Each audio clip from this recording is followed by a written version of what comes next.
If you've ever wanted to create soft, seamless edges around an object in your images, you're in the right place. Today, I'm going to walk you through 2 quick, effective methods for feathering edges in Photoshop 2024. By the end of this tutorial, you'll know exactly how to give your selections that smooth, professional look. Perfect for blending elements, creating dreamy composites, or simply making your edits look more natural. So let's dive in. First, let's start with the classic method using the feather command.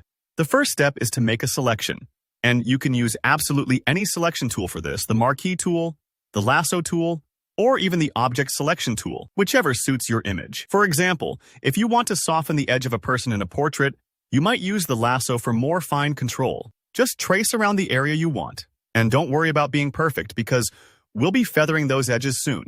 Once you've got your selection, it's time to open the feather dialog. This is super easy. Just go up to the select menu, then choose Modify, and then Feather. Or, if you want to be speedy, hit Shift+6 on your keyboard. A dialog box pops up, and here's where the magic happens. You'll see a place to enter the feather radius.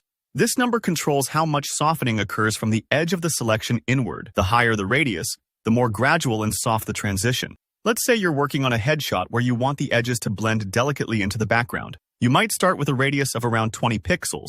For smaller, more detailed objects, you might use as little as 5 pixels. It's okay to experiment, and you can always undo and try a different number. Don't stress if you're not sure what number to use right away. The preview can help, and experience will make it easier with time. When you're happy with your chosen radius, just click OK. Instantly, you'll notice the selection edges look much softer. You can now cut, mask, or adjust your selection, and it'll blend beautifully with the rest of your image rather than having a hard, obvious outline. Alright, now let's look at a slightly more advanced but very powerful method, using select and mask. This is an excellent approach if you need even finer control, especially for things like hair or complicated shapes. Again, you start by making a selection, just as before. When your area is selected, look up at the options bar at the top. You'll see a button labeled Select and Mask. Click that, or you can find it by going to Select in the menu, then Select and Mask. Inside the Select and Mask workspace, you'll see a bunch of sliders under the Global Refinement section. The one we care about today is the Feather slider. As you drag this slider to the right, you'll see the edge of your selection become increasingly soft and blended. This is especially useful when you want to maintain some edge detail, like individual hairs, but still have a soft transition into your background. Take your time experimenting with how the feather looks.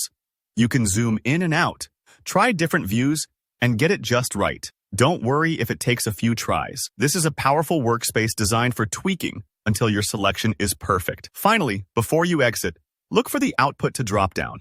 Here you can decide what form your feathered selection will take when you hit OK. You can output it as a layer mask, a new selection, or other options, depending on what you need next in your workflow.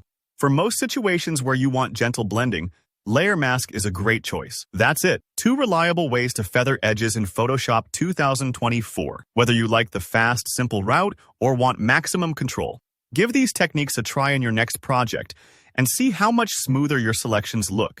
If this tutorial helped, please give the video a like and let me know in the comments if you have any questions or want to see more Photoshop tips. Don't forget to subscribe for more easy-to-follow tutorials. I'll see you in the next one.